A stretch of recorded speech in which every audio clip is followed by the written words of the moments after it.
جب موت کا وقت آئے گا، خدا نہ خاصہ تو نے اپنا ایمان بدل لیا اور کافرہ ہو گئی، جب تیری روح قبض کرنے کا وقت آئے گا، ملک الموت علیہ السلام تشریف لا کر جب روح قبض فرمائیں گے تو وہ ڈراؤنی چہرہ دے کر جب سامنے آئیں گے تو وہ چہرہ دیکھنا تیرے لیے کتنا مشکل ہوگا. ذرا ہماری بہنیں سوچیں گی، یہ مسلمان بچیاں ہماری اس بارے میں سوچیں گی کہ ڈر کیسا خوف، کیسا تو وقت ہوگا. ملک الموت علیہ السلام تشریف لائے ہیں تو روح قبض ہو رہی ہے، کلمہ کہاں سے پڑھیں گے؟ زندگی بھر تو غیر مسلم کے ساتھ رہی، کافر بن گئی اور اب اس کی روح قبض ہو رہی ہے تو کلمہ نصیب نہیں ہوگا. اور ایک بات یاد رکھیں کہ جب کوئی آدمی مرتا ہے غیر مسلم تو اسلام کی جو حقانیت ہوگی، اسلام کی سچائی، دین کی سچائی، اسلام وحدہ لا شریک اور رسول پاک علیہ السلام کی رسالت اور اسلام دین، قرآن کی حقانیت، یہ تمام چیزیں ہر غیر مسلم کے سامنے واضح کر دی جاتی ہے، اس کو بتا دیا جاتا ہے. تو اب ان کو مرتے وقت معلوم ہوتا ہے کہ اسلام جو ہے وہ سچا مذہب ہے، اللہ واحدہ لا شریک ہے، اس کا کوئی شریک نہیں. محمد صلی اللہ علیہ وسلم یہ اللہ کے آخری رسول ہیں، یہ قرآن یہ اللہ کا کلام ہے. یہ تمام اسلام کی حقانیت، یہ تمام چیزیں یہ غیر مسلم کو اللہ تعالیٰ بتا دیتا ہے. اس وقت غیر مسلم چاہتا ہے کہ میں اب اسلام قبول کر لوں، اب میں اسلام قبول کر لوں. تو فرمایا گیا کہ اب دیکھ کر ہر چیز واضح ہونے کے بعد اب اسلام قبول کرنا اللہ کے پاس مقبول نہیں. اس وقت مقبول ہے بندہ بن دیکھے اللہ پر ایمان لائے، بن دیکھے اللہ پر ایمان لائے، اللہ کو وحدہ لا شریک مانے، اس کے رسول صلی اللہ علیہ وسلم کو آخری رسول مانے اور قرآن کو اللہ کا کلام مانے اور دین کو سچا جانے. میرا دین اسلام ہے، میں اسلام پر چلنے والا ہوں، تو پھر اس کا اسلام قبول ہے، اس کا دین پہ داخل ہونا قبول ہے. لیکن اگر موت کے وقت دیکھ کر کہیں کہ میں کلمہ پڑھا ہوں لا الہ الا اللہ محمد رسول اللہ، تو اللہ تعالیٰ اس کے اسلام کو قبول نہیں کرے گا، اللہ تعالیٰ اس کو رد کر دے گا. تو ان سب کو معلوم ہو جائے گا یہ جو مسلمان بچیاں ہماری معاذ اللہ غیر مسلم سے دوستی کر کے نعوذ باللہ اسلام کو چھوڑ کر کفر اختیار کر رہی ہے، جب موت کا وقت آئے گا اسلام کی حقانیت ان کے سامنے ہوگی اور اس وقت ان کو توبہ کا موقع نہیں ملے گا. اور جب ملک الموت علیہ السلام روح قبض فرمائیں گے تو وہ ڈراؤنگ چہرے کو دیکھنا ہوگا اور اس کے بعد ان کو جب آگ میں ڈال کر جلا دیں گے. امام احمد رضا فاضل بریلوی فرماتے ہیں کہ جیسے زندہ انسان کو تکلیف پہنچتی ہے، اسی طرح ایک مرے ہوئے آدمی کو، اس کی ڈیڈ باڈی کو ویسے تکلیف پہنچتی ہے جیسے زندے کو پہنچتی ہے. اسی لیے فرمایا گیا کہ یہ جو کسی کا انتقال ہونے کے بعد پوسٹ مارٹم کرتے ہیں، پوسٹ مارٹم سینہ چیر دیتے ہیں، اندر سے جو اعضاء ایسا نکال دیتے ہیں، سی دیتے ہیں اس کو، وہ منظر دیکھ نہیں سکتے. ایک عام آدمی وہ منظر دیکھ نہیں سکتا. کیسا انسان کے سینے کو ہتھوڑی سے مار کے، کلہاڑی سے مار کر کیسے اس کو پھاڑ دیا، کیسے اندر سے وہ سب نکال دیا. تو پیارے بھائی، جس طرح زندہ انسان کو تکلیف ہوتی ہے نا، اسی طرح میت کو بھی تکلیف ہوتی ہے، میت کو بھی تکلیف ہوتی ہے. تو جس کافر کی روح کو جلایا جاتا ہے، غیر مسلم کی روح کو جلا دیا جاتا ہے، تو اب چلنے کی جو تکلیف ہوتی ہے وہ ہمیں خبر نہیں کہ کیسی تکلیف ہوتی ہے. تو جلنے والے ہی کو معلوم کہ جلتے وقت کیا تکلیف ہوتی ہے، تو ان کو یہیں پر جلا دیا جاتا ہے. تو جو مسلمان بچی اسلام چھوڑ کر غیر مسلم بن رہی ہے، دین کو چھوڑ کر کفر اختیار کر رہی ہے، جب اس کی موت ہوگی اس کو بھی جلایا جائے گا. مسلمانوں کے قبرستان میں جگہ نہیں ملے گی. مسلمانوں کے قبرستان میں ایسے لوگوں کو جگہ نہیں مل جاتی، ان کو جلا جاتا ہے مرغائی پر لے جا کر جلا دیتے ہیں. اور مسلمانوں کے قبرستان میں جہاں ایک نیک بندہ ہوگا، ایک نیک بندہ، تو اللہ تعالیٰ کی رحمت سے اس کے 4 چاروں طرف اس قبرستان کے چاروں طرف اللہ تبارک و تعالی دائیں بائیں آگے پیچھے چاروں طرف جتنی قبریں ہیں تمام قبروں پر اللہ تعالیٰ رحمت نازل فرماتا ہے اور عذاب کو ختم فرما دیتا ہے، ایک بندے کی برکت سے، ایک ولی کی برکت سے۔ اسی لیے لوگ چاہتے ہیں کہ ہم بھی کسی اللہ والے کی مزار کے قریب ہم کو بھی خبر کے لیے جگہ ملے۔ کیوں؟ کیونکہ وہاں تو رحمت برس رہی ہے، ہم وہاں قریب چلے جائیں گے تو ہم بھی رحمت کے دائرے میں آ جائیں گے، دائرے رحمت میں آ جائیں گے۔ اگرچہ گناہگار ہیں لیکن اس اللہ کے ولی کے قریب ہوں گے تو پھر عذاب کیسے قریب آ سکتا ہے؟ تو وہ رحمت کے سائے میں ہوں گے۔ تو مسلمان کہ اللہ کے ولی کے قریب ہونا چاہتے ہیں، اور مسلمانوں کا جو قبرستان ہوتا ہے وہاں پر جب مسلمان آ کر سلام کرتے ہیں، السلام علیکم یا اہل القبور یغفر اللہ لنا ولکم وانتم سلامون ونحن بالعصر، اور دعا کرتے ہیں، ایسا ثواب کرتے ہیں، تو ہر مسلمان کو، ہر قبر والے کو ثواب ملتا ہے۔ جو قبرستان میں ہے سب کو ثواب ملتا ہے، لیکن جو یہاں سے محروم ہو گیا، یہاں سے محروم ہو کر چل گیا، اسلام کی دولت چھوڑ کر کفر کے ظلمات میں، اندھیرے میں چلی گئی، تو پھر وہ یہ رحمتوں سے بھی محروم کر دی گئی۔ وہ کتنی خوش نصیب مسلمان خواتین تھی جو اپنے مہر کے پیسوں سے مسجدیں تعمیر کرتی تھی، اپنے مہر کے پیسے تعمیر مسجد پہ لگا دیا۔ آج آپ دیکھیں شہر حیدرآباد میں بہت ساری مسجدیں ہیں خواتین کے نام سے، مسلم عورتوں کے نام سے، لیڈیز کے نام سے عورتیں ہیں، اور یہ ہمارا سنی مرکز مسجدیں یہ بھی خاتون کے نام سے ہی ہے، یہ بھی خاتون نہیں نے بنایا ہے یہ مسجد بھی۔ تو دیکھیں ان کا تو انتقال ہو گیا کئی سالوں پہ، صدیاں گزر گئی، 200-300 سال کا بڑھ کے ہو گیا۔ تو جب سے یہاں پر نمازیں ہو رہی، جب سے یہاں پر جو ہے جمعہ پڑھا جا رہا ہے، مدرسے ابھی کچھ دن پہلے مدرسہ کھلا، تحریک کا بھی کام ہو رہا ہے، تو یہ مسجد جب سے تعمیر ہوئی، جب سے اب تک اور صبح قیامت تک لوگ نمازیں پڑھتے رہے ہیں، تو وہ نیک خاتون جو تھے انہوں نے اپنے مہر کے پیسوں سے مسجد تعمیر کر دی۔ اب یہاں جتنی نمازیں، جتنے دینی کام ہو رہے ہیں، جتنے مدرسے میں طلبہ حفظ کر رہے ہیں، دینی کام ہو رہا ہے، اسلام کی تبلیغ کا کام ہو رہا ہے، دینی کام ہو رہا ہے، حضور کا ذکر ہو رہا ہے، اللہ کا ذکر ہو رہا ہے، تو یہ جو سارا ثواب ہے نا، یہ سب کو تو مل ہی رہا ہے۔ جو آ رہے ہیں سب کو جتنا وقت دیا تو ان کو مل رہا ہے۔ 1 گھنٹے کی اجتماع میں آئے 1 گھنٹے کا ثواب مل رہا ہے، 2 گھنٹے کی اجتماع میں آئے 2 گھنٹے کا ثواب مل رہا ہے، 10 دن کے اعتکاف میں آئے 10 دن کا ثواب مل رہا ہے۔ لیکن یہ پورے کا پورا ثواب ان کو مل رہا ہے جنہوں نے مسجد تعمیر کی ہے، اور یہ کب تک مل رہا ہے؟ قیامت تک، جب تک قیامت قائم نہ ہو جائے ان کے ثواب کو کوئی روک نہیں سکتا۔ تو ایسے بھی ہماری پہلے کی خواتین کہ جب نکاح ہوتا، شادی ہوتی، تو مہر کے پیسے یہ سونا چاندی نہیں خریدتے، کپڑے آنا اچھے کپڑے خرید لیں گے، یہ ان کا ذہن نہیں تھا۔ ان کا ذہن یہ تھا کہ یہ پاک رقم ہے، یہ بابرکت رقم ہے، یہ برکت والی رقم سے میں اپنی آخرت سنبھال لوں گی، تیری آخرت سنبھل جائے۔ تو انتقال ہو گیا، لیکن نیکیوں کا میٹر ہے کہ مسلسل چل رہا، رکنے کا نام بھی نہیں دیتا، تو رکے گا بھی نہیں، چلتا ہی رہے گا، سب قیامت تک چلتا رہے گا۔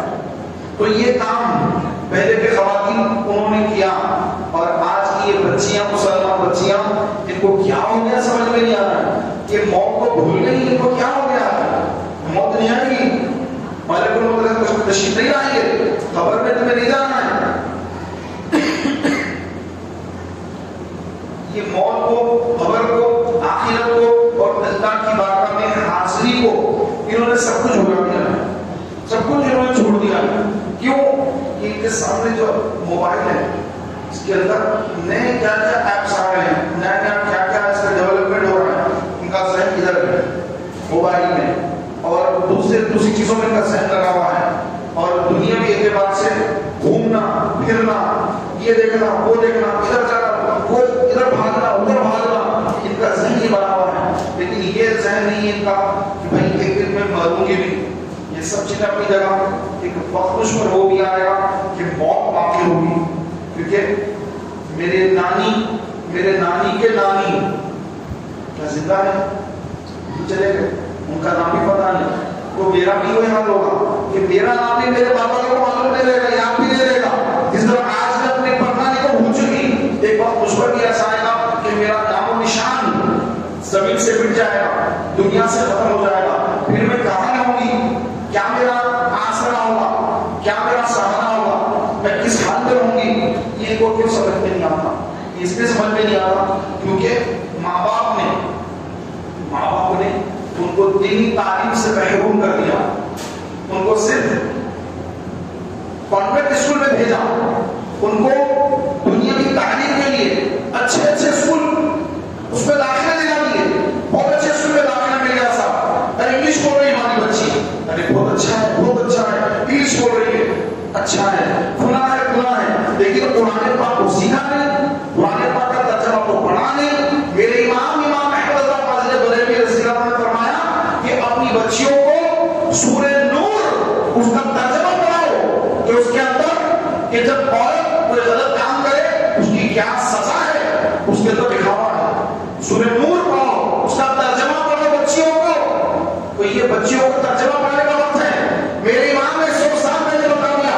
لیکن آج ہمارے سرپرست اپنی بچیوں کو نہ قرآن پڑھاتے ہیں نہ اردو ان کو آتی ہے.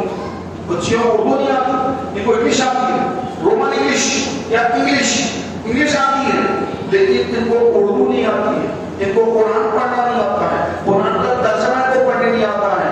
اور میرے امام 100 سال پہلے بتائیں کہ یہ ہمارے جو مسلمان بچیاں ہیں، یہ بچیوں پر خاص توجہ دو، ان کو قرآن پڑھاؤ.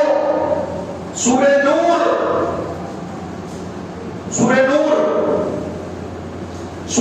پڑھاؤ، اس کا ترجمہ پڑھاؤ کہ اس سورہ نور کے اندر ساری تفسیر لکھی ہوئی ہے.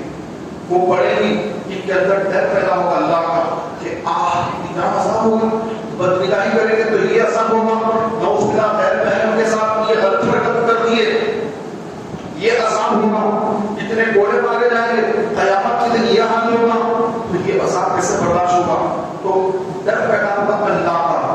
پھر بے پردگی سے بچیں گی، اپنے دامن کو پاک رکھنے کی کوشش کریں گی، غیر محرم سے پاک کرنے سے اپنے آپ کو بچائیں گی. اور گوشہ پردہ اس کی اہمیت کو سمجھ کر وہ پردے میں رہے گی، بے پردہ نہیں ہوگی. کیوں؟ اللہ کا کلام اس میں تاثیر ہے.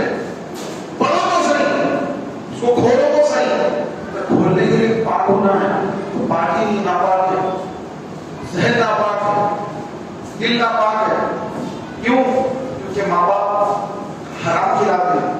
بہت ساری جگہوں پر دیکھا گیا کہ اکثر وہ بچے جو اپنے دین کو چھوڑ کر غیروں کے طرف جاتے ہیں، ان کی پرورش میں اور ان کو جو کھلاتے ہیں، لباس پہناتے ہیں، حلال کمائی سے نہیں ہوتا ہے، حرام کمائیاں ہوتی ہیں. حرام کمائیوں سے کھلانے سے آدمی کے اندر اسلام کی جو حقانیت ہے، اسلام کی جو سچائی ہے، وہ آہستہ آہستہ دور ہوتے رہتے ہیں.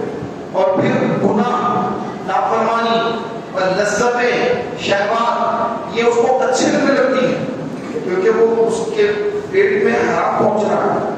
حرام جب پیٹ میں پہنچے گا تو پھر آدمی کو دین اور سچائی اتنی اچھے محسوس نہیں ہوتی. اور وہی جو بندہ حلال کا لقمہ جب کھاتا ہے، رزق حلال کا مال کھاتا ہے، تو پھر اس کی نمازوں میں، سجدوں میں اس کو لذتیں ملتی.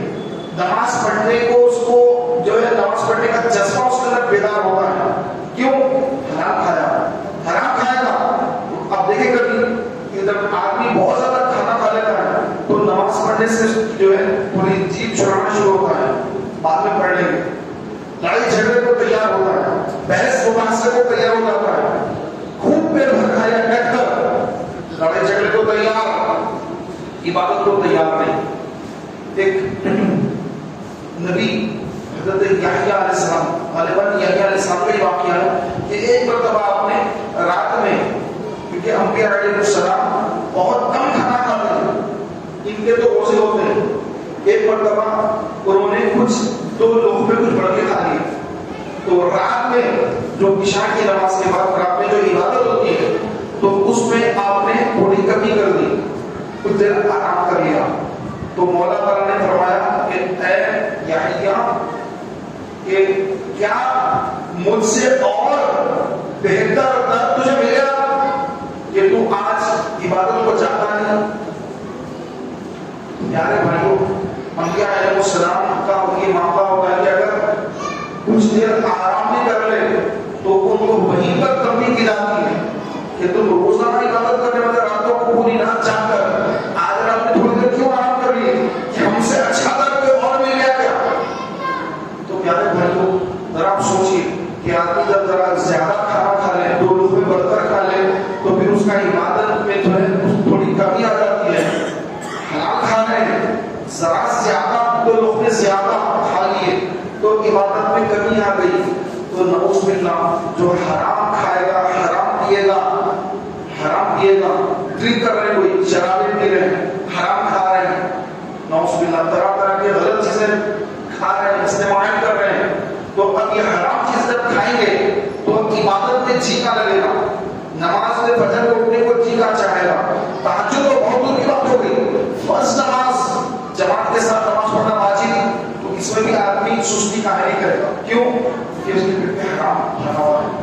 تو یہ حرام سے بچنا، اپنی اولاد کو حرام کھانے سے بچانا، یہ سب سے پہلے ماں باپ کی ذمہ داری ہے۔ اگر ہم چاہتے ہیں کہ ہماری اولاد صحیح راستے پہ چلے، ان کو رزق حلال کھلایا کریں، ان کو صحیح تعلیم دیا کریں، قرآن سکھائیں۔ نبی کریم علیہ السلام نے فرمایا کہ اپنے بچوں کو اپنے نبی کی محبت سکھاؤ، آل نبی کی محبت سکھاؤ، پھر قرآن سکھاؤ۔ تو حضور کی محبت سکھانا، جب بندہ حضور کی محبت سیکھے گا، میرے آقا علیہ السلام کی محبت ایک مسلمان کے دل میں جب آئے گی تو کسی کافر کی محبت داخل نہیں ہو سکے، وہ کسی کے ساتھ بھاگنے کو نہیں چاہے گا کہ نہیں میرے آقا علیہ السلام کو مجھے منہ دکھانا ہے، قیامت کے روز میرے آقا کو منہ دکھانا ہے۔ قبر میں سرکار تشریف آئیں گے، قبر میں سرکار آئے تو میں قدموں پر گروں، گر فرشتے بھی اٹھائیں تو میں ان سے یوں کہوں اب تو پائے ناز سے اے فرشتوں کیوں اٹھو، مر کے پہنچا ہوں یہاں اس دلربا کے واسطے۔ اب تو جب قبر میں جائیں گے تو آقا نے دیدار نصیب ہوگا، قبر میں سرکار کو وہ دکھانا ہے، تو میں یہ کام ہرگز نہیں کروں گا، یہ کام نہیں کروں گی کہ مسلمان لڑکا ہے، مسلمان لڑکی سوچے گی کیوں؟ سرکار کی محبت دل میں ہے صلی اللہ علیہ وسلم۔ تو حضور علیہ السلام کی محبت اور حضور کی آل پاک کی محبت، سیدہ فاطمہ زہرا کی محبت، امام حسن کی محبت، امام حسین کی محبت، اور شیر خدا علی مرتضیٰ مولا علی کرم اللہ کریم رضی اللہ عنہ، ان کی محبت، جس دل میں فاطمہ کی محبت، علی کی محبت، حسن حسین کی محبت اور ان کے آل کی محبت ہوگی تو پھر اس دل میں پیارے بھائیوں کسی غیر مسلم کی محبت نہیں آئے گی۔ ان کی محبت جب آ گئی، رسول کی محبت آ گئی، آل رسول کی محبت آ گئی تو سبحان اللہ اس کا سینہ عشق رسول کا مدینہ ہوگا۔ پھر وہ قرآن پڑھ رہا ہے، نبی نے فرمایا اب قرآن سکھاؤ، جب وہ قرآن پڑھ رہا ہے تو قرآن اس کے حلق کے نیچے اتر گیا، قرآن اس کے ذہن میں بیٹھ رہا ہے کہ یہ کام کرنا ہے، یہ کام نہیں کرنا ہے، کیونکہ دل میں رسول اور آل رسول کی محبت ہے۔ وہ دل جس میں نبی اور آل نبی کی محبت ہو، پھر وہ قرآن پڑھے تو پھر قرآن کے بہترین اثرات اس پر مرتب ہوں گے۔ قرآن پڑھے گا، عمل کا بھی جذبہ پائے گا، ثواب بھی ملے گا، عمل کا جذبہ بھی پائے گا، اور عمل کر کے دوسروں کو قرآن کی طرف بلائے گا، اسلام کی طرف بلائے گا، اللہ کی طرف بلائے گا۔ کیوں؟ اس کے دل میں رسول کی محبت، آل رسول کی محبت۔ جس دل میں نبی آل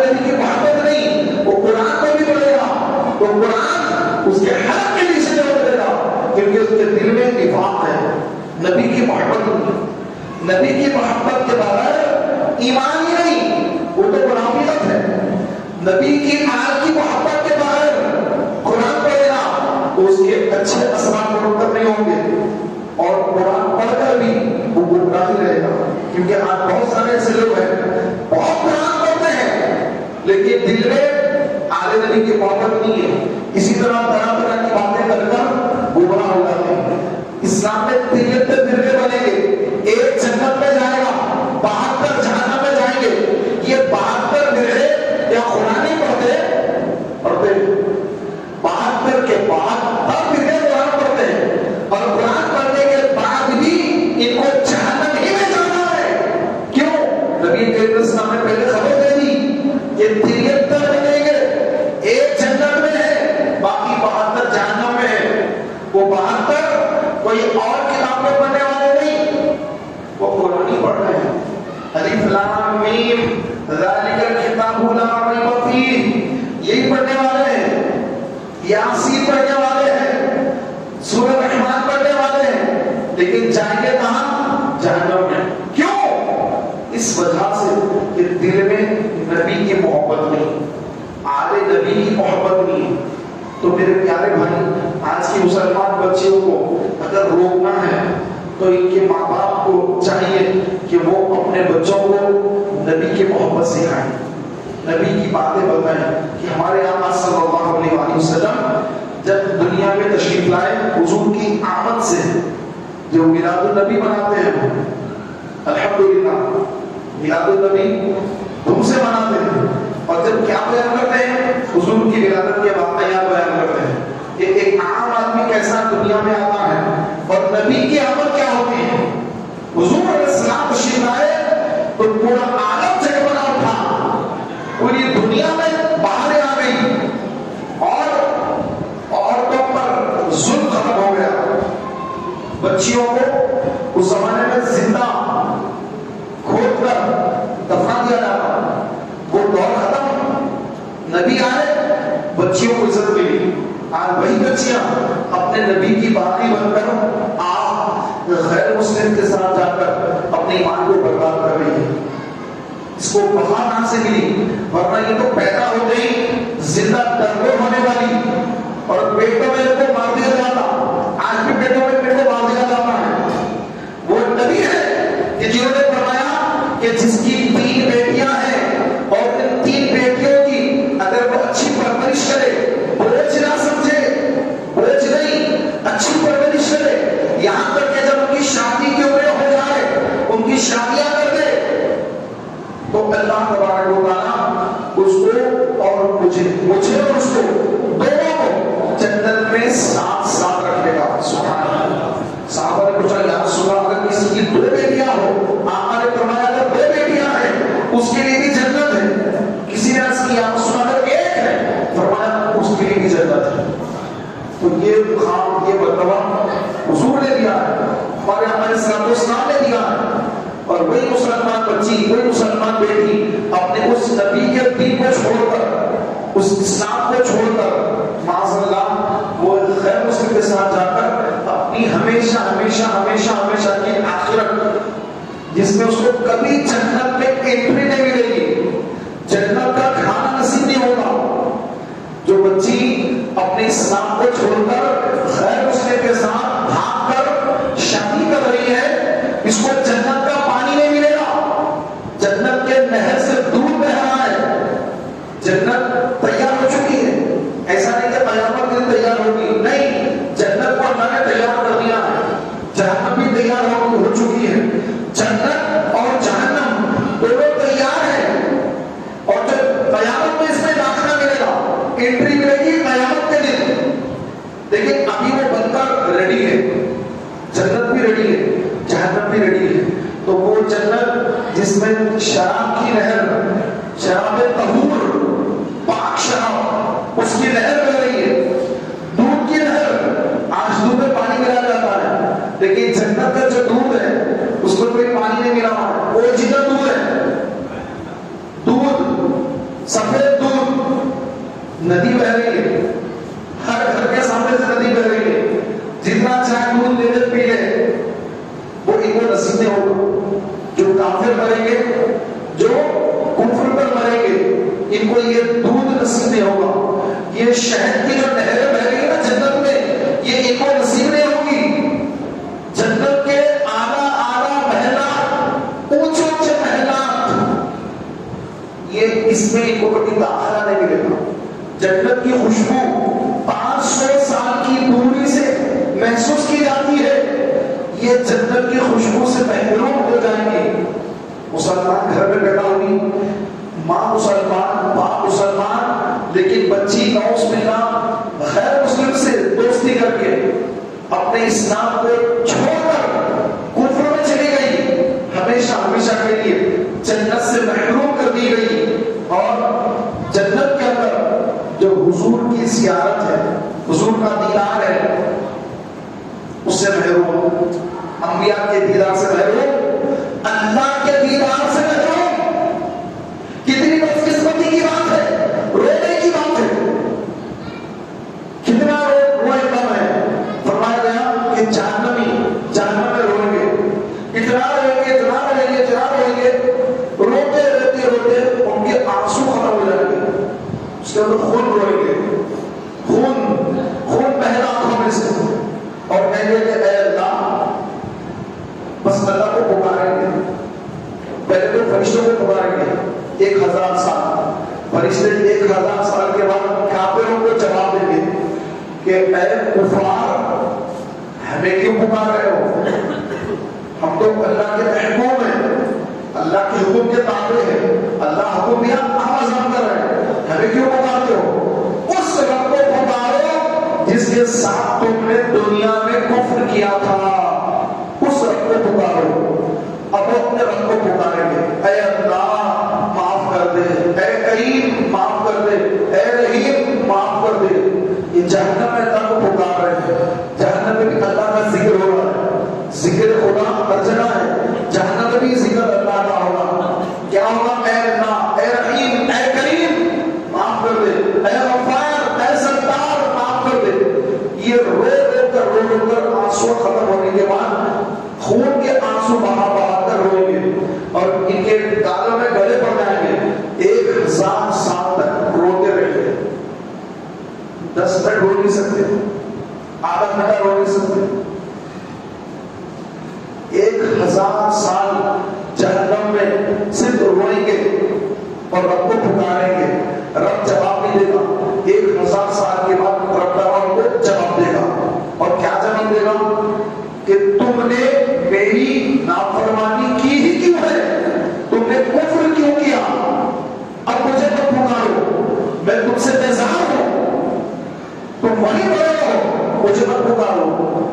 1000 سال کے بعد جب یہ جواب جو بالکل مایوس کرنے والا جواب ہوگا اللہ کا، جب یہ جواب سنیں گے تو ختم، اب ان کے ہمیشہ ہمیشہ کے لیے جو امیدیں تھیں وہ ختم ہو جائیں گی۔ اتنا رونے کے بعد جواب یہ بھی نہ ہے تو اب تو کچھ ہونے والا نہیں، اب بس وہ ہوں گے اور ان کے آنسو ہوں گے اور بس عذاب ہوگا، ان کو کوئی راحت، کوئی نجات، کوئی وہاں سے نکلنے کی صورت کچھ نہیں بنے گی، اور بس وہ اپنے مخدر پر روئیں گے کہ ہم پیدا نہ ہوتے تو کتنا اچھا ہوگا، کاش ہمیں پیدا نہ کیا جاتا۔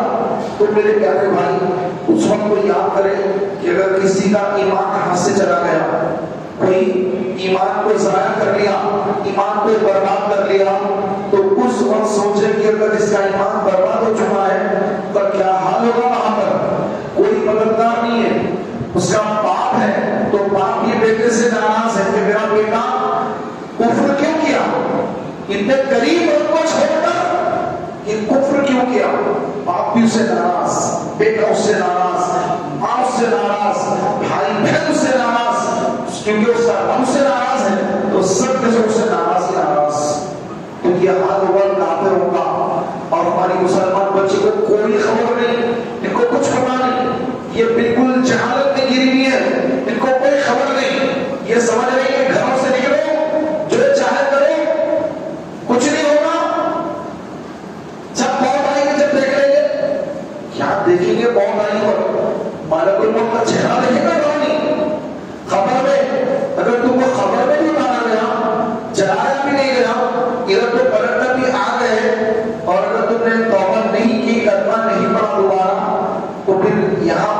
کھائیں کیا چلائیں، تمہارے لیے عذاب ایک ہی ہے، کوئی عذاب میں کمی نہیں ہوگی۔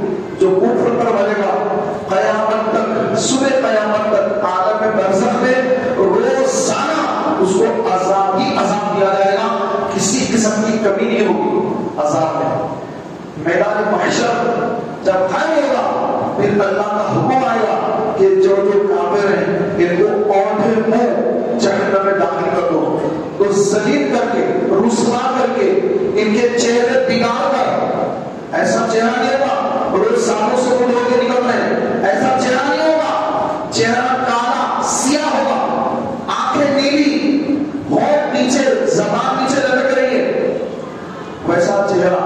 پھر کیسے لے جائیں گے؟ گھسیٹ کر، کیسے؟ پیروں کو پکڑ کر، چہرے کے بل گھسیٹ کر، چہرہ زمین پر رگڑا جائے گا۔ کسی کو پولیس پکڑ کے لے جاتی ہے، پولیس پکڑ کر کسی کو لے جاتی ہے تو پورے محلے میں بے عزتی ہوتی ہے اس کی، ارے اس کو پولیس پکڑ کے لے گئی، دھکے مار مار کے پولیس لے گئی، پورے محلے میں بے عزتی۔ جہاں جہاں تک بات چلے گی، کوئی ویڈیو بنا دیا، ویڈیو کا دور ہے، ویڈیو بنا دیا، وائرل کر دیا، کتنی بڑی بے عزتی بیچارے گی۔ آج اگر پولیس کسی کو پکڑ کے لے جائے بعد میں چھوٹ جائے گا، لیکن جب لے جاتے ہیں نا تو بڑی بے عزتی ہوتی ہے۔ تو قیامت کا جو دن ہوگا، یہ 4-6 محلے کے لوگ نہیں ہوں گے، یا 4-6 گروپ میں فیس بک پہ رن ہونے والا باتہ نہیں ہوگا۔ میدان محشر ہے، آدم علیہ السلام سے لے کر اب تک اور صبح قیامت تک جتنے لوگ آئے ہیں اور آئیں گے، سب کے سب موجود ہیں۔ ان کے سامنے ان کے چہرے کے بل، چہرہ زمین پہ گر رہا ہے اور ان کے پیروں کو فرشتے گھسیٹ کر جہنم کی طرف لے جا رہے ہیں، تو کیا تکلیف ہوگی چہرے پر، چہرے کا کیا حال ہوگا۔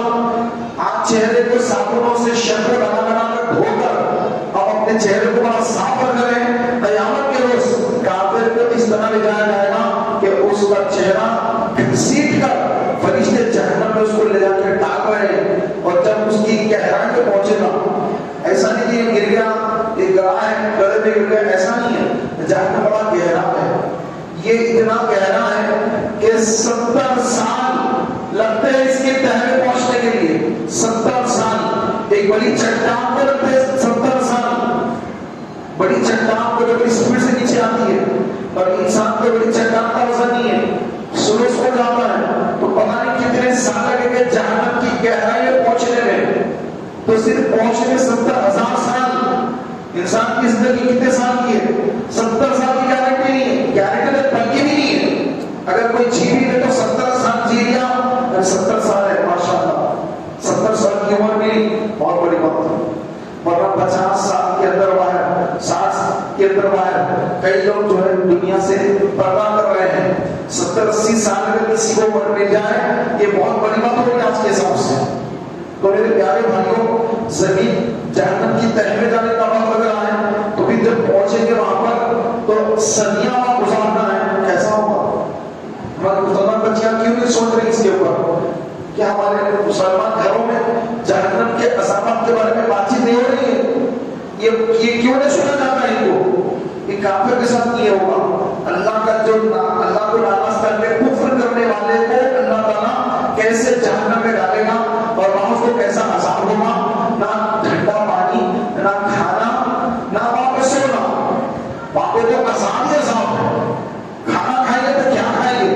روٹی ملے گی، چاول ملے گا، بریانی ملے گی، ارے کچھ نہیں ملے گی وہاں پر، تو ہر کا پھل ملے گا جو کانٹے دار ہوگا، جب اس کو کھائے گا تو گلے میں وہ کانٹے پھنس جائیں گے۔ جو جہنم کی تہہ میں نکلنے والا پھل، جہنم کی تہہ اس میں نکلنے والا پھل، تو ہر کا پھل، وہ جہنم کی غذا، اس کو جب فرشتے دیں گے وہ کھانا چاہے گا، حلق نیچے اتارنا چاہے گا، حلق میں وہ کانٹے پھنس جائیں گے، کہے گا پانی پانی، گرم گرم کھولتا پانی دیا جائے گا، وہ پیے گا تو اس کا پیٹ جو ہے وہ اندر سے اس کی آنت کٹ جائے گی پوری گرم گرم پانی سے، اور پیچھے کے راستے سے نیچے گر جائیں گے۔ چہرہ جو ہے اس کا وہ گرمی کی تاپ ڈالا کر چہرے کا گوشت جھڑ کے نیچے گر جائے گا، اتنا گرم پانی۔ کبھی غور کیا ہے گرم پانی نہاتے وقت دیکھتے کہ کتنا گرم ہے؟ سردیوں کا موسم ہے، ہم چیک کرتے ہیں کہ پانی زیادہ گرم تو نہیں، بہت زیادہ گرم پانی نہیں نہ سکتا، تھوڑا سا میڈیم پانی ہونا چاہیے، جتنا میری باڈی برداشت کر سکتی ہے اتنا پانی گرم ہو، اس سے زیادہ نہ ہو۔ اگر ذرا زیادہ ہو جائے آگے گھبرا جاتا ہے، پھر کتنا گرم گرم پانی، بھائی تھوڑا ٹھنڈا پانی رہنا چاہیے اس کے اندر۔ تو وہ جہنم کا کھولتا پانی اللہ اکبر کیسے پیئیں گے؟ وہ سر پر فرشتے پانی ڈالیں گے، آگ میں جلائیں گے، نہ سونے کا وقت ہے نہ آرام کا وقت ہے، عذاب ہی عذاب ہے، کوئی نیک نام کی کوئی چیز نہیں ہے وہاں پر، آگ ہے آگ، اور وہ چند دن کے لیے نہیں ہے، ہمیشہ ہمیشہ ہمیشہ کے لیے۔ ذرا سوچیے پیارے بھائیوں، دماغ پاگل ہو جائے گا سننے سے۔ سوچیے ذرا کیا ہے کہ کفر کیا چیز ہے، اسلام کیا چیز ہے، ایمان کیا چیز ہے۔ اللہ نے ایمان دے کر ہمیں کیسے دردناک عذاب سے بچایا، کتنا بڑا احسان اللہ کا، اللہ نے بڑا احسان کیا، اور یہ اللہ کے بڑے احسان کے بدلے میں اللہ کے ساتھ کفر کر کے اسلام کو چھوڑ کر یہ خیر مسلم کے ساتھ بھاگ رہی ہے، تباہیاں بربادیاں ان کے لیے، آگ آگ ہے، سانپ اور بچھو کا عذاب ہے، کیسے برداشت ہوگا یہ؟ خدا میرے پیارے بھائیوں، اپنی مسلمان بہنوں کو، ہماری بیٹیوں کو، ہماری بہنوں کو ہمیں چاہیے ان کو سمجھائیں، مدرسے دینی مدرسوں میں کے داخلے دلائیں۔ سب سے پہلے ان کی وہ تعلیم جو مخلوق تعلیم ہے، جہاں اسکول کالج میں بچے بچیاں مل کر جو پڑھتے ہیں، کالجز ساتھ میں پڑھ رہے ہیں، کوئی ایجوکیشن ہے، ہنسی مذاق ہے، کالج کے بعد پھر کالج سے باہر نکلے کینٹین میں چلے گئے، ایک دوسرے کے ساتھ بیٹھ کے کھا رہے ہیں، پی رہے ہیں، فری ہو رہے ہیں، یہیں سے معاملے خراب ہو گئے۔ تو یہ تعلیم نہیں، ان کو تعلیم کو سیدھے، ان کو وہ تعلیم دے جو ان کو اللہ رسول کے قریب کرنے والی ہو، تاکہ ان کی قبر جنت کا باغ بنے، قیامت میں ان کو عرش کا سایہ ملے، سیدہ فاطمہ زہرا کی کنیز بن جائے، تو ان کے لیے نجات ہے، ورنہ ان کے لیے دردناک عذاب ہے۔ یہ آج کل تو سمجھ رہے ہیں کہ بھائی پردہ کرنا، برقع، یہ سب کیا ضرورت ہے اس کی؟ تو یہ صرف برقع اب تو ڈیفینس کے لیے پہن رہے ہیں، برقع کیوں پہن رہے ہیں مسلمان بچے آج کل؟ کہ کوئی ہمارے خاندان کے لوگ نہ دیکھ لے، ہمارے بھائی نہ دیکھ لے، ہمارے بھیا نہ دیکھ لے، ہمارے ابا نہ دیکھ لے، اس لیے برقع پہن کر یہ غیروں کے ساتھ گھوم پھر رہے ہیں۔ یہ شرم، حیا، اللہ کا ڈر، خوف کہ بھائی میں خاتون ہوں اور مجھے پردہ کرنے کا حکم اللہ نے دیا ہے، لہٰذا میں پردہ کروں گی، ایسا بہت کم مسلمان بچے ایسا سوچ کر برقع پہن رہی ہے، بلکہ اس لیے برقع پہن رہی ہے کہ ہم برقع پہن کر سب کو دھوکہ دے سکتے ہیں۔ یہ چل رہا ہے آج۔ تو اپنے بچیوں کو قرآن سکھانا چاہیے، سورہ نور اس کا ترجمہ ہم کو سکھانا چاہیے، اور ان کا داخلہ مدرسوں میں کرانا چاہیے، اسکول بند کرے گا، تھوڑا پڑھا دے، چھوٹے بچے ہیں تھوڑا پڑھا دے ان کو، جب کچھ سیکھ لیں اس کے بعد مدرسوں میں داخلہ دینا ہے، 4th 5th 6th تک پڑھا دے، مسئلہ نہیں ہے، تھوڑا بہت پڑھ لیں گے کافی ہے۔ اس کے بعد اگر پڑھانا ہی ہے تو ایسا اسکول ہو جو بالکل بچیوں کا ہو، جس میں بچے نہ ہو، لڑکے نہ ہو، صرف لڑکیاں ہی لڑکیاں ہو، اور ان پر نظر رکھے اچھی سے کہ نعوذ باللہ یہ کوئی غلط حرکت تو نہیں کر رہے ہیں، تو ایسے اسکول میں ان کو پڑھائیں، اس کے بعد پھر ان کو مدرسے میں داخلہ دلائیے، حافظہ بنائیے، عالمہ بنائیے، مفتیہ بنائیے، وہ گھر میں آپ کے مفتیاں بنے گی، ایک گھر میں بہو آپ کی مفتی بہو ہوگی، مفتیہ بہو ہوگی، تو پھر وہ مفتیہ بہو پھر وہ ماں باپ کا، آپ کے ماں باپ کا بھی ادب کرے گی، ریسپیکٹ کرے گی، گھر کا کام بھی کرے گی، بچوں کی صحیح تربیت اور صحیح تعلیم دے گی بچیوں کے بچوں کو۔ اور اگر وہی نعوذ باللہ پسند کر کے شادی کر کے آئی، اس کی اولاد ہوئی، اولاد کہے گی کہ میں فلاں سے شادی کرنا چاہتی ہوں، تو یہ اگر روکے گی کہ نہیں بیٹی تم ایسا نہیں کرنا، تو پھر وہ ماں کو کہے گی کہ اے امی آپ بھی تو پسند ہی کر کے آئے تھے نا. کیا جواب ہے؟ اب کیا جواب ہے آپ کے پاس؟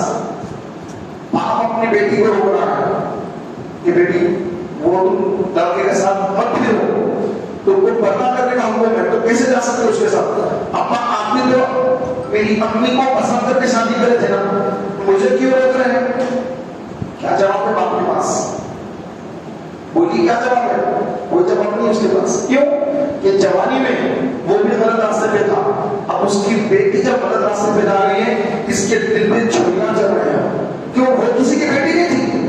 جب تو شادی کر رہا تھا تو وہ کسی کی بہن نہیں تھی، کسی کی بیٹی نہیں تھی. جب تو تم نے کیا، اب تیری بیٹی کی باری آ گئی، اب مجھے بڑا برا لگ رہا ہے.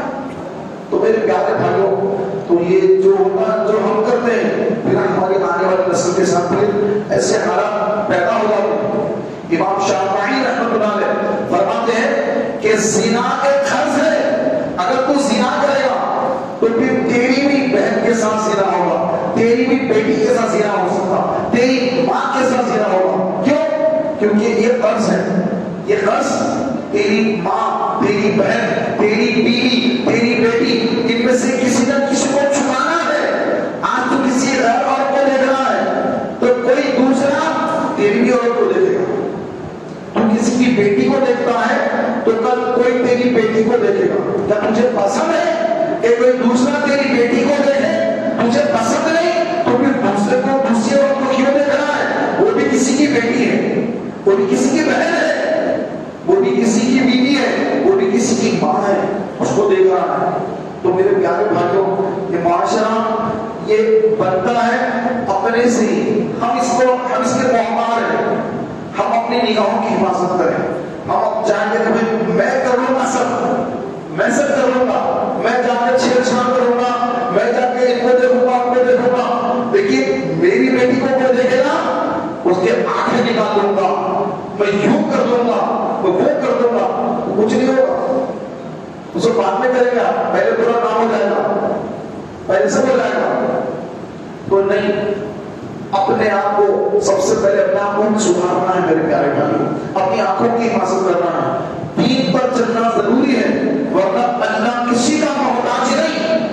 آپ کا میرا مولا کسی کا محتاج نہیں ہے.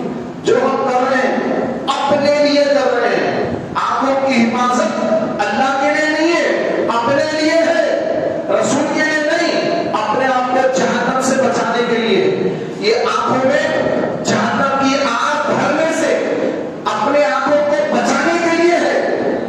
یہ اپنے لیے ہے، کسی پہ احسان نہیں ہے. نماز پڑھ رہے ہیں، کسی پر کوئی احسان نہیں ہے آپ کا، اپنے لیے پڑھ رہے ہیں. آپ قرآن پڑھ رہے ہیں، کسی پر احسان نہیں ہے آپ کا. آپ کے اوپر اللہ کا احسان ہے. یہ قرآن پڑھنے کی اللہ نے توفیق دی ہے، یہ اللہ کا آپ پر احسان. نماز پڑھے تو اللہ کا آپ پر احسان، ہمارا احسان نہیں کسی کو. مسجد میں آ کے اگر میں تو 5 ٹائم کی نماز پڑھی مسجد میں آ رہا ہوں، مرنے کے بعد میں تو جنت میں جاؤں گا. ارے نہیں بابا، آپ کے اوپر اللہ کا احسان ہے. قبول ہو نہ ہو وہ اللہ کی مرضی ہے. آپ نماز پڑھ کر روئے، گڑ گڑائے کہ اے اللہ میری نماز کو قبول کر لے، میری نماز کو قبول کر لے مولا، اس میں کچھ غلطی ہوگی تو معاف کر دے. روئے، گڑ گڑائے، آنسو بہائے کہ آنسو بہانا اللہ کو پسند ہے. عبادت پر تکبر کرنا یہ اللہ کو سخت پسند ہے. تو اللہ کو تو وہ بتا پسند کہ جو گناہ کر کے عاجزی انکساری کر کے توبہ کرے. یہ اللہ تعالیٰ کو اس نیکوکار تکبر والا نیکوکار جو نیکیاں کرنے کے بعد تکبر کرتا ہے، میں تو بہت قرآن پڑھ لیا، میں تو بہت عبادت کر لیا، اب میری جنت تو پکی ہے، ایسا سمجھنے والے سے وہ بندہ اللہ کی بارگاہ میں زیادہ مقبول ہے جو گناہ کر کے اللہ کی رحمت سے پرامید ہو کر توبہ کر رہا ہے، آنسو بہا رہا ہے. اس کو یقین ہے کہ میرا پروردگار میرے گناہوں کو معاف کر دے گا. اور یہ نیکوکار کو اپنی عبادت پر غرور ہے. ارے میں تو اتنی عبادت کرا، اتنی ریاست کرا، اتنے روزے رکھا، میرے لیے جنت ہے. میں تو جنت میں جاؤں گا، اتنی عبادت کرا میں، وہ لوگ اتنی عبادت نہیں کرے، میں کرا، میں جنت میں جا رہا ہوں، یہ اللہ کو پسند نہیں ہے۔ اللہ کو وہ بندہ پسند ہے جو توبہ کرے، گڑ گڑائے، اے اللہ مجھے معاف کر دے، اے اللہ میری توبہ قبول کر، میرے گناہ معاف فرما دے، روئے بندہ۔ پیارے بھائیوں، اپنے گھر میں ماحول بنائیں، چھوٹے چھوٹے بچے یہ آپ کو دیکھ کر ہی سیکھتے ہیں۔ اب آپ سر سجدے میں رکھ کر اللہ کی بارگاہ میں روئیں، گڑ گڑائیں، آنسو بہائیں، یہ بچے بھی آپ کو دیکھ رہے ہیں، یہ بھی ان کو بھی پتا چلے گا ارے ایسا اللہ تعالیٰ سے دعا کرنا ہے، رو رو کے گڑ گڑا کر اللہ سے توبہ کرنا ہے، اللہ سے مانگنا ہے، اللہ سے ڈرنا ہے، رسول کی محبت دل میں پیدا کرنا ہے، اور رسول کے واقعات سننا ہے صلی اللہ علیہ وسلم۔ تو اس سے ماحول بنتا ہے۔ جو بچی گوشہ پڑھنا بچپن سے دیکھنے والی بچی ہوگی تو پھر وہ بچی کبھی بھٹکے گی نہیں۔ بھٹکتے کون ہیں؟ بھٹکتے وہ ہیں جن کے گھر میں قرآن کی تعلیم نہیں ہوتی۔ تو میرے پیارے بھائیوں، اللہ تعالیٰ کی بارگاہ میں ہر بھائی کو توبہ کرنے کی ضرورت ہے۔ میں بھی توبہ کرتا ہوں، آپ بھی توبہ کیجیے کہ اللہ تعالیٰ ہم سب کے گناہوں کو معاف فرمائے اور ہمیں صحیح راستے پر چلنے کے لیے توفیق عطا فرمائے۔ آمین بجاہ نبی نبی صلی اللہ علیہ وسلم۔ آئیے اپنے درود پاک کے معمولات